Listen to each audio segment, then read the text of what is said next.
శ్రీ గురుభ్యో నమః శ్రీ మహాగణపతే నమః. రాబోతున్నటువంటి శనిగ్రహ సంచారం అనేది మార్చి 29వ తారీఖున రాత్రి 11:15 స్టార్ట్ అవుతుంది. అది ఆ యొక్క సంచారం అనేది ఇప్పుడున్నటువంటి అర్ధాష్టమ శని ప్రభావం ఏదైతే వృశ్చిక రాశి వారి మీద ఉందో ఆ యొక్క సంచారం అనేది నుంచి కొంచెం రిలీఫ్ అనేది పొందగలుగుతారు. అర్ధాష్టమ శని అనేది ఒక దోషంగా పరిగణించడం పడుతుంది. ఎందుకు పరిగణించబడుతుంది అంటే అర్ధాష్టమంలో వచ్చేటప్పటికి మనకు గృహం, వాహనం, తల్లిగారి ఆరోగ్యం అనేటువంటి ఎన్నో ముడిపడినటువంటి పరిస్థితులు అనేవి ఉంటూ ఉంటాయి అన్నమాట. మరియు అదేవిధంగా శని యొక్క దృష్టి, త్రిపాద దృష్టి అనేటువంటిది తృతీయం రాజ్యస్థానంలో కాబట్టి అది జన్మరాశిని వీక్షిస్తుంటాడు కాబట్టి దాని యొక్క ప్రభావం అనేది కొంచెం ఎక్కువగానే ఉంటుంది. ఆ యొక్క ప్రభావం నుండి రాశి వారికి విముక్తి అవ్వబోతున్నారు.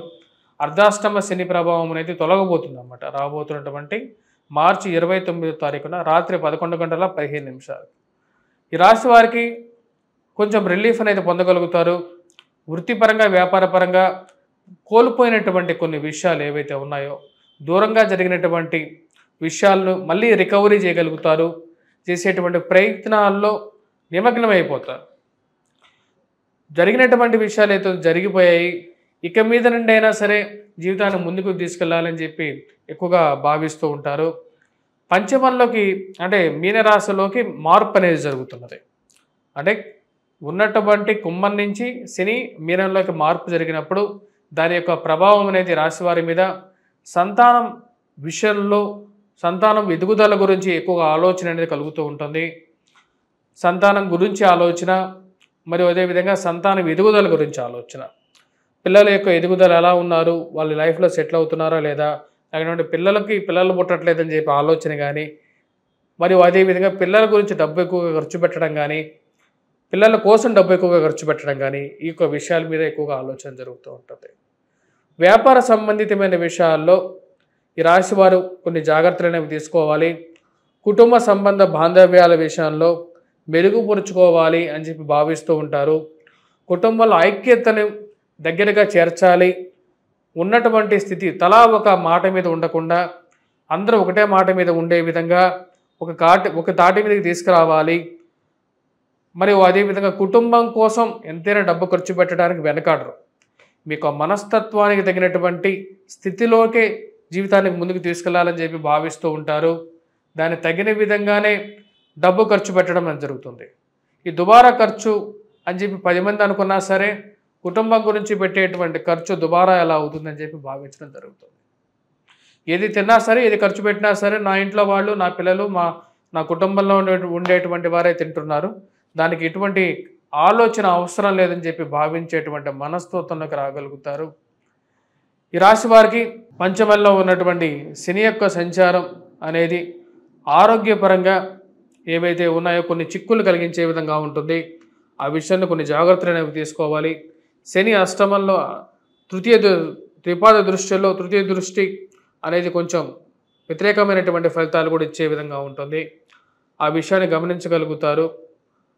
అది జీవిత భాగస్వామి ఆరోగ్య సంబంధితమైన విషయాల్లో ఆలోచన అనేది చాలా ముఖ్యం అని భావించడం జరుగుతుంది. ఈ రాశి వారికి ఉద్యోగపరంగా కొన్ని ఉద్యోగాల్లో పనిచేస్తున్నటువంటి వారి మీద కొంచెం ఎక్కువగా ప్రభావం ఉండే విధంగా ఉంటుంది.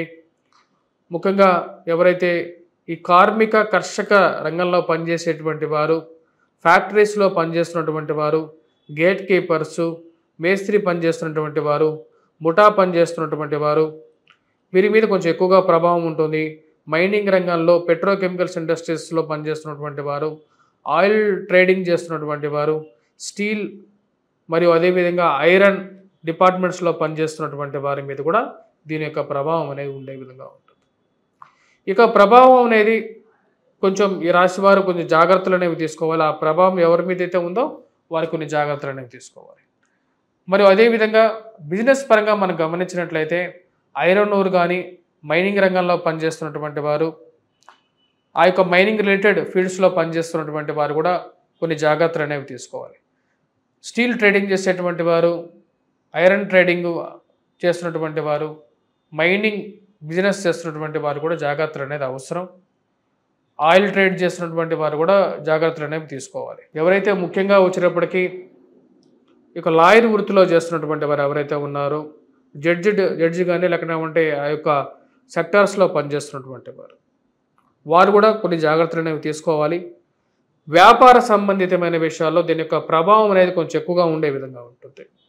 వ్యాపార విషయాల్లో కొన్ని జాగ్రత్తలు అనేవి అవసరం. అధికమైనటువంటి ఇన్వెస్ట్మెంట్స్ పెట్టేటప్పుడు ఆ యొక్క ప్రభావం అనేది ఎలా ఉందనేది గమనించాలి. ఈ రాశి వారికి మే 14వ తారీఖున శని పంచమంలోకి పోయినప్పటికీ రాహు అర్ధాష్టమ స్థితిలోకి రాబోతున్నాడు. ఆ విషయాన్ని గమనించగలుగుతారు. అర్ధాష్టమ స్థితిలోకి రాబోతున్నటువంటి రాహు పూర్తి యోగకారకమైనటువంటి ఫలితాలు ఇవ్వడు, పాపగ్రహం కాబట్టి ఆ విషయాన్ని గమనించగలుగుతారు. అదేవిధంగా మే 14న గురువు సప్తమం నుంచి అష్టమంలోకి సంచారం చేయబోతున్నాడు. దాని యొక్క ప్రభావం అనేది ఉంటుంది. శని ఒక టెస్టింగ్ ప్లానెట్ లాగా ఉంటాడు. శని యొక్క స్థితి అనుకూలంగా ఉన్నా సరే జీవితం అనేది సాఫీగా నడుస్తుంది, యోగ్యాన్ని ఇవ్వగలుగుతాడు. ఈ రాశి వారికి పంచమంలోకి వచ్చినటువంటి శని గడిచిపోయినటువంటి ప్రభావం ఏదైతే ఉందో దాని నుంచి కొంచెం రిలీఫ్ అయితే ఇవ్వగలుగుతాడు. పూర్తి రికవరీ ఇవ్వడానికి వీరికి అక్టోబర్ నవంబర్ నెలలో వీరికి కొంచెం రిలీఫ్ అనేది పొందగలుగుతారు. గురువు అతిచార స్థితిలోకి వెళ్తున్నాడు. అప్పుడు ఈ రాశి వారికి భాగ్యస్థానంలోకి వచ్చేటువంటి గురువు అనుకూలమైనటువంటి ఫలితాలు ఇస్తాడు. సంతానం ఎదుగుదల అనేది యోగ్యాన్ని ఇవ్వగలుగుతాడు. పూర్తి అనుకూలమైనటువంటి ఫలితాలు కూడా ఇస్తాడు. సంతానం ఎదుగుదలతో పాటు సంతాన ప్రాప్తిని, ఉద్యోగ ప్రాప్తిని ఇవ్వగలుగుతాడు. రాబోతున్నటువంటి 2 సంవత్సరాల 6 నెలలు ఈ రాశి వారికి రజతమూర్తిగానే ఉంటాడు, సువర్ణమూర్తి కాడు. రజతమూర్తి అంటే వచ్చేటప్పటికి 3/4 వంతు ఈ రాశి వారికి, అంటే 2/3 వంతు వీరికి కొంచెం అనుకూలమైనటువంటి ఫలితాలు, కొంచెం మిశ్రమమైనటువంటి ఫలితాలు కూడా ఇవ్వగలుగుతాడు అన్నమాట. ఆ విషయాన్ని గమనించగలుగుతారు. ఈ యొక్క ఫీల్డ్స్లో ఉన్నటువంటి వారు కొంచెం జాగ్రత్తగా ఉండాలి. కొన్ని ప్రికాషన్స్ తీసుకోండి. ఎటువంటి పరిహారాలు తీసుకోవాలి అనేది చూద్దాం. ముఖ్యంగా వచ్చేటప్పటికి ఈ యొక్క రాశివారు మార్చి 29 నుంచి మే 14వ తారీఖు వరకు కొంచెం ఎక్కువగా మిశ్రమంగా ఉంటుంది. కాబట్టి ఆ పీరియడ్లో వీరు ఎటువంటి పరిహారాలు తీసుకోవాలి అంటే ముఖ్యంగా వెంకటేశ్వర స్వామి దేవాలయ దర్శనం కానీ, మరియు అదేవిధంగా నువ్వుల నూనెతో అభిషేకం కానీ శనికి యోగాన్ని ఇవ్వగలుగుతుంది. నువ్వులో దానం చేయండి. మరియు అదేవిధంగా తుక్కు ఎనిమిది ఇంట్లో ఉంటుందో దాన్ని కూడా ఏదైనా దేవాలయానికి దానం ఇవ్వండి. వెంకటేశ్వర స్వామి దేవాలయ దర్శనం చేయండి. తిరుపతి దర్శనం చేసుకోండి. ఇది యోగాన్ని ఇవ్వగలుగుతుంది. స్వస్తి.